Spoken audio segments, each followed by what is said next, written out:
पुत्र से क्या भूल हुई है माता, दर्शन दे।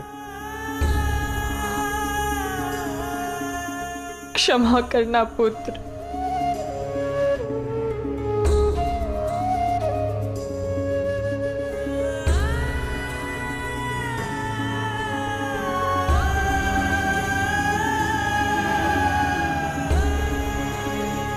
माता सीता के पदचिन्ह।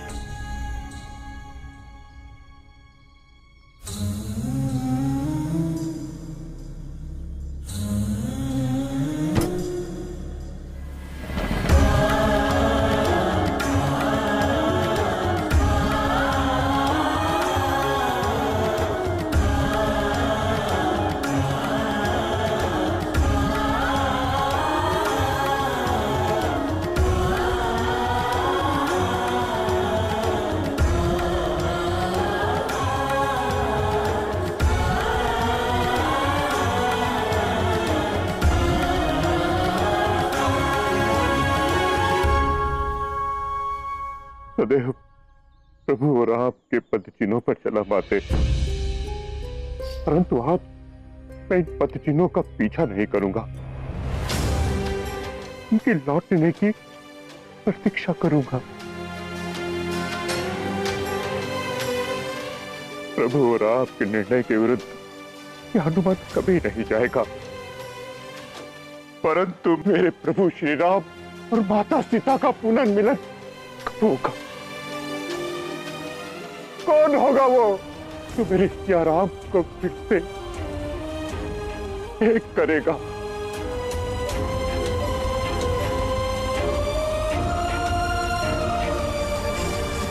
प्रणाम वीर हनुमान।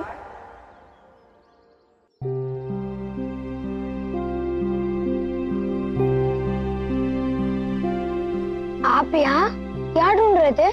ढूंढ नहीं रहा, संजो रहा हूं आशीर्वाद। आप जैसे महावीर को आशीर्वाद की आवश्यकता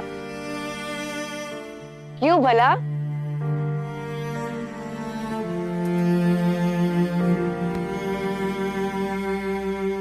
आशीर्वाद की आवश्यकता हम सबको होती है। हम जहां हैं, जैसे हैं, वो सब मिले आशीर्वाद का ही फल है। इसलिए जहां भी मिल जाए आशीर्वाद सहज लेना चाहिए। तुम जैसा पुत्र पाना भी एक आशीर्वाद है हनुमान, जो मुझे और श्री राम को मिला।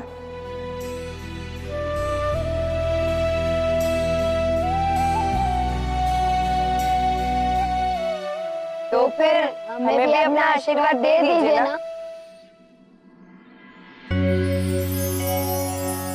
यशस्वी भव।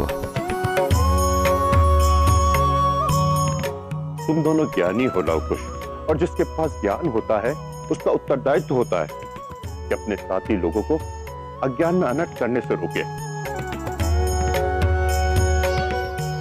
हीरा को समझाना कि भक्ति में परीक्षा नहीं ली जाती।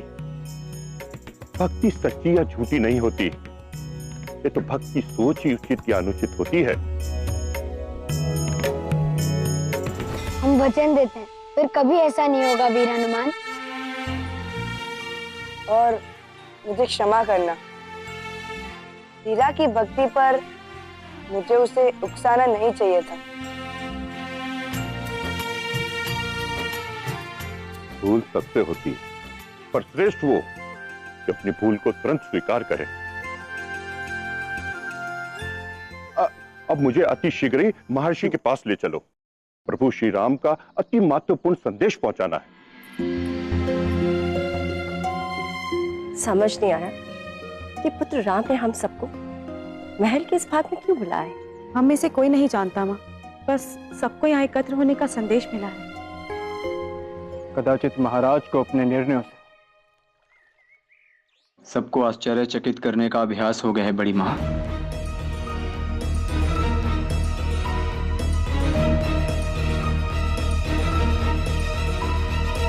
मैंने एक महत्वपूर्ण निर्णय लिया है और उस निर्णय से आप सबको अवगत कराने के लिए यहाँ निमंत्रित किया है। हमारे 6 राजकुमारों की आयु अब विद्यारंभ की हो गई और मैंने यह निर्णय लिया है कि उनकी शिक्षा के लिए उन्हें महर्षि के आश्रम में भेजा जाए।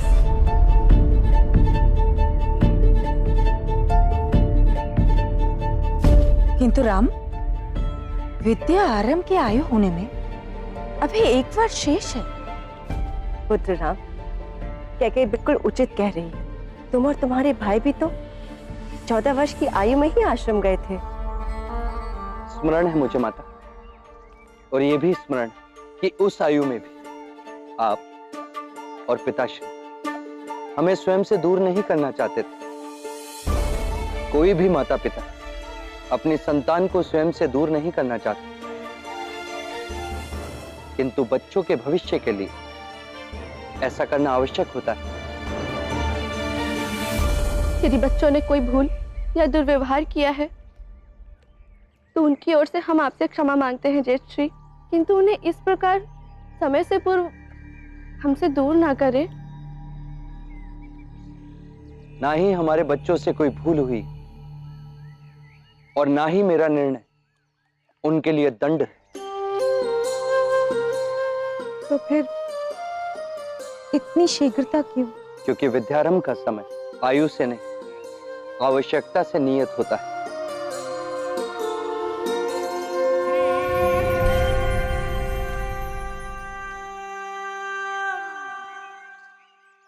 ये नीम का पौधा स्मरण है आप सबको?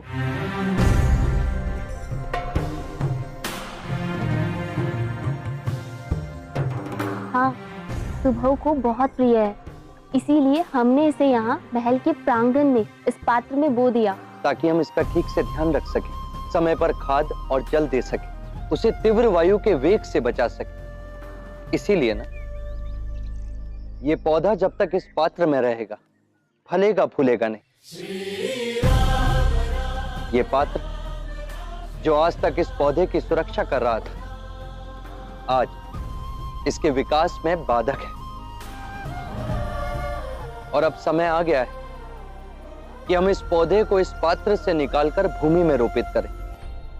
ठीक ऐसे ही अब समय आ गया है कि हम अपने 6 राजकुमारों को इस महल रूपी पात्र से बाहर निकालकर वास्तविक संसार दिखाएं। हमारा स्नेह उन्हें कभी आत्मनिर्भर नहीं बनने देगा। हमारा मोह उनकी मेधा को कभी नहीं खिलने देगा। इसीलिए आयु नहीं, आवश्यकता है कि उन्हें विद्यारंभ के लिए आश्रम भेजा जाए।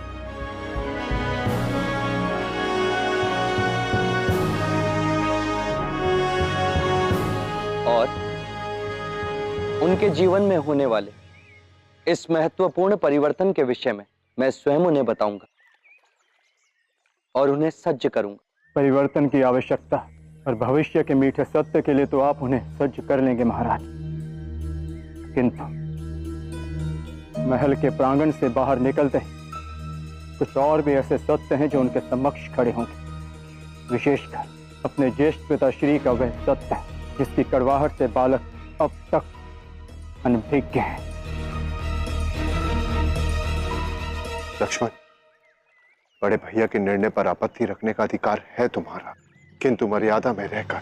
मैं तो अपनी सीमा और मर्यादा में रहने के लिए विख्यात ही हूं भाई, किंतु महल के बाहर जब हमारी संतानों को यह ज्ञात होगा कि उनके ज्येष्ठ पिताश्री ने अपनी पत्नी और अपनी संतान को अपने जीवन में से निष्कासित कर दिया, तब क्या होगा? लक्ष्मण! भरत, लक्ष्मण ने कुछ भी अनुचित नहीं कहा। हमारी आने वाली पीढ़ी के समक्ष मेरी छवि बिगड़ जाने का भय लक्ष्मण के असीम प्रेम और स्नेह का प्रतीक है। लक्ष्मण सूर्य, सत्य और संदेह छिपाए नहीं छिपते, आज नहीं तो कल प्रकट हो ही जाते हैं। और भविष्य में सत्य प्रकट होने के भय से हम हमारे बच्चों का भविष्य बाधित नहीं कर सकते। ये उनका अधिकार है लक्ष्मण कि वो अपने जीवन का अच्छा बुरा, मीठे और कड़वे सत्य का अनुभव करें, जिससे वो अपने बीते हुए कल को जाने और आने वाले भविष्य का निर्माण करें। महाराज ने निर्णय ले ही लिया है तो हम स्वीकारने के लिए सज्ज हैं, परंतु बीते हुए कल का सत्य जानकर आज आपको ज्येष्ठ पिताश्री कहकर पुकारने वाले, कहीं आने वाले कल में महाराज कहकर संबोधित न करने लगे।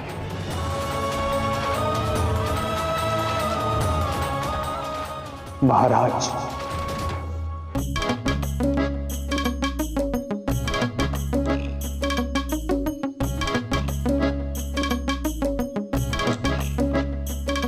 अरे तुम लोगों ने तो कहा था कि मेरे लिए छोटी सी भेंट लाए हो। ये भेंट मुझे कहीं से छोटी नहीं दिखाई दे रही। शीघ्र ही से स्वीकार करें महाबली हनुमान, भेंट थोड़ी भारी है।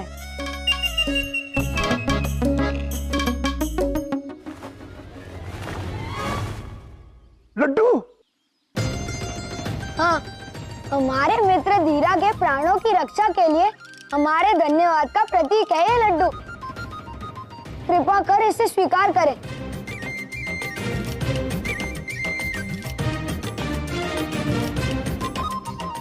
वैसे भक्तों की रक्षा करना कर्तव्य होता है और कर्तव्य में भेंट नहीं ली जाती,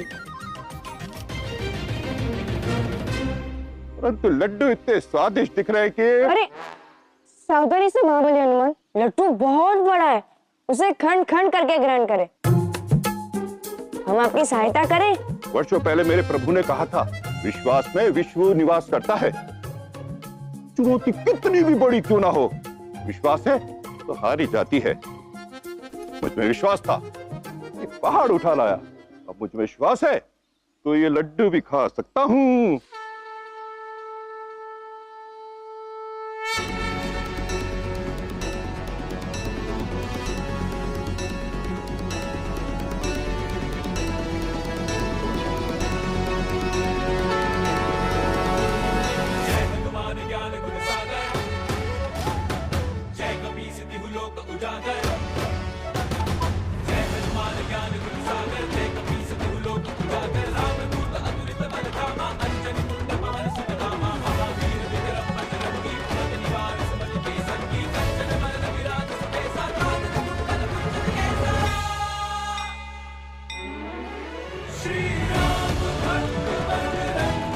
अद्भुत।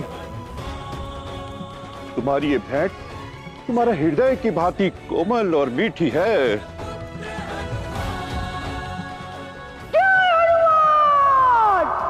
जय जय हनुमान। आयुष्मान भव।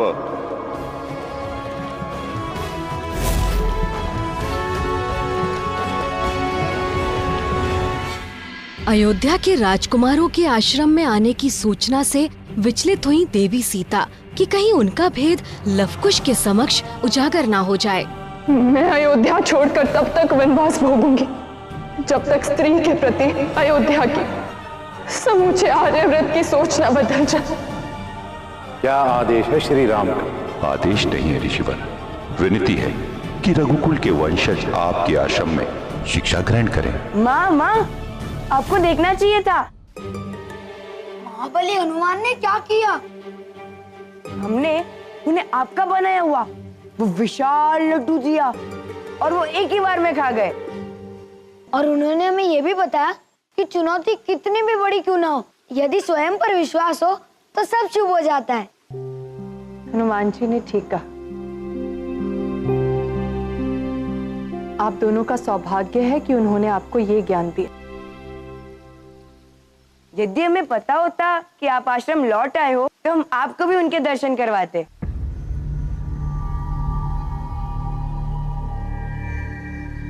क्या हुआ माता? आप किसी चिंता में हो? नहीं, चिंता ऐसी कोई बात नहीं। लवकुश, मुझे कुछ कार्य है।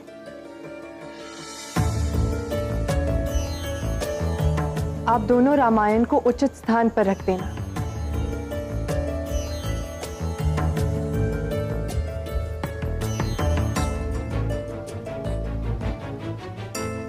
लव भैया, माँ ने हमें रामायण को रखने का आदेश दिया है, कुछ समझे?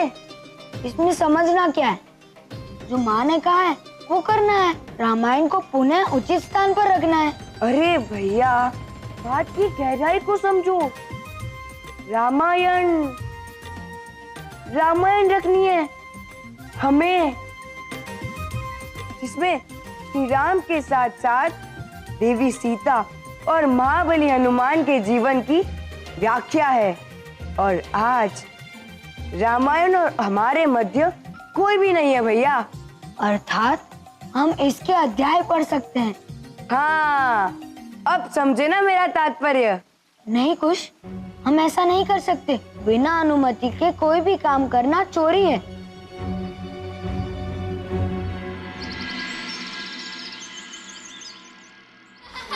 या सुबह यहाँ। नहीं, इस दिशा में। भैया, मैं तो यहाँ हूँ। क्यों उसे भ्रमित करते हो? यहाँ हो, इस दिशा में। मैं तो यहाँ हूँ। सुबह? नहीं, उधर नहीं, इस दिशा में। पुष्कर भैया। पुष्कर, अपने प्रतिद्वंदियों के भ्रम में मत उलझो। अपना ध्यान केंद्रित करो, अपने हृदय की सुनो कि वो तुम्हें किस पथ पर बढ़ने को कह रहे हैं। हृदय सदा सत्य कहता है, वो तुम्हारे भाइयों को पहचान ले। सुबह उसे ताप सहन नहीं होता, तो अवश्य ही वो पवन के वेग के मार्ग पे खड़ा होगा। और पवन का वेग पश्चिम दिशा की ओर से आ रहा है, अर्थात सुबह पश्चिम दिशा की ओर है, खिड़की के पास।